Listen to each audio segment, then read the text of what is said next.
Hello and welcome to the webinar Telecare Solutions for the Home and Community by the Independent Living Centre, WA. My name is Lindsay Monk. I am an occupational therapist in the Assistive Equipment Services team. ILC provides a range of services that enable Western Australians of all ages and abilities to live more independent and fulfilling lives. Our services include the Assistive Equipment Service, Noah's Ark Toy Library, ILC Tech, ILC Hire and the OT Driver Assessment Service. We also offer a range of respite and community services, as well as grant and funding options. Telecare refers to a range of sensors and/or devices that can be used to support and enable individuals to live with increased safety and independence in their own homes. Telecare can use sensors to alert an alarm centre or a carer when a difficulty has arisen. It also allows help to be summoned in an emergency situation to ensure the person's safety. It provides reassurance that if a problem arises, there is someone to notify at any time of the day or night. Telecare is often seen to be for the older generation. However, it can be used by individuals of all ages and diagnosis.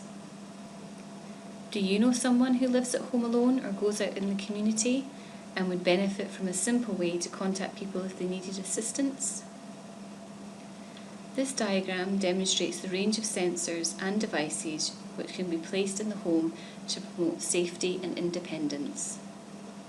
I will also discuss options which can be used in the community. Sensors and devices can be used for assessment purposes and removed later on if no longer required. The essential component of an emergency call system is the alarm base unit. It is the part of the Telecare system which is connected to your phone line and receives signals from your personal button and sensors. The base unit contains a speaker and microphone to enable you to have a conversation with the alarm centre. This can also be set up to be non-monitored. A personal alarm can be worn around a person's neck or clipped onto their wrist. The pendant alarm is water resistant. Systems can be switch adapted to ensure that the person can press the alarm button easily. Large button alternatives are also available. This may be a consideration for someone with reduced dexterity or a visual impairment. There are two options when considering the purchase of an emergency call system. A monitored service will be linked to an alarm centre which is accessible 24 hours a day, 7 days a week. For the monitored service, when you press the button on your pendant, the alarm centre will respond to your call. They will try to determine what the emergency is by talking to you through the box. They will then call the required services to assist you, such as the ambulance or a family member on your behalf. There is an ongoing monitoring fee for this service. This system can be rented or purchased. A non-monitored service is set up to ring through a set number of pre-programmed numbers. This tends to be your family or friends. With a non-monitored service, when you press your pendant, your assigned contact person will receive a notification that assistance is required. As the system does not alert an alarm call centre, it is important that you have reliable family and friends who can respond to your call immediately. It is not recommended that you have 000 as a contact, as emergency services cannot respond to automated calls. This system is purchase only. All the sensors I am going to discuss over the next few slides can be set up to raise an alert at the alarm centre if activated. Or if someone has a hearing or visual impairment, a vibrating pager, underpillow pad, and optional flashing beacon will alert either a carer or user that a sensor has been activated.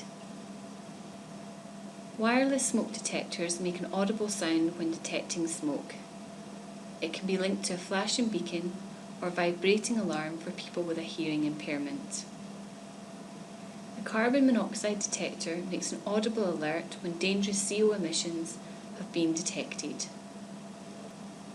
The temperature extreme sensor monitors for low and high temperature extremes, in addition to the rate of rise of temperature. It helps minimise the risks associated with changes in temperature, including the build-up of heat in a kitchen and the risk of sustained periods of cold weather. The flood detector provides an early warning of flood situations, such as taps being left on. The bed or chair occupancy sensor provides an early warning by sending an alert that the user has left their bed or chair and not returned within a preset time period, indicating a potential fall. The sensor can also be programmed to switch on lights, helping people find their way to and from bed more easily.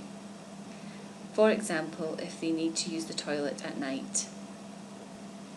The PIR movement detector is a wireless movement detector that can be used for both activity and inactivity monitoring. For example, to check if a person has got out of bed or visited the kitchen.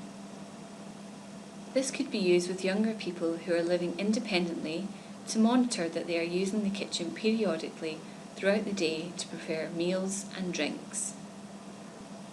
The property exit sensor specifically monitors for people leaving a building at unusual times of the day or night.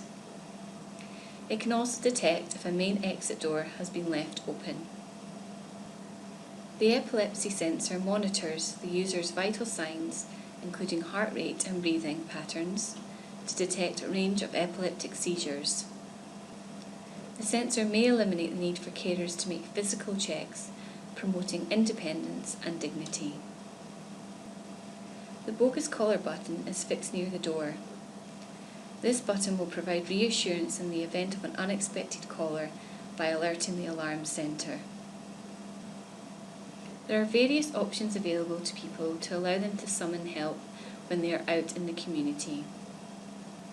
Mobile phones, specifically smartphones, can be set up with emergency call system apps to support safety and independence in the community.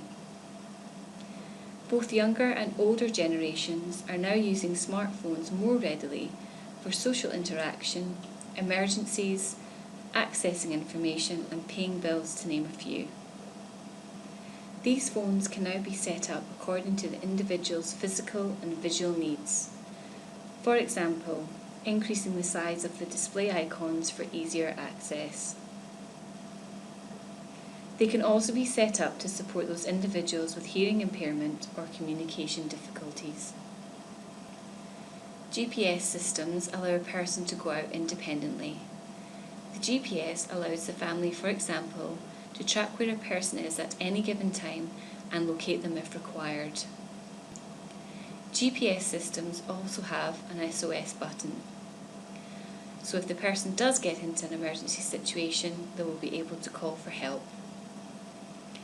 GPS systems can be used with younger people who may be becoming more independent in the local community to call their parents and alert them to an emergency if required.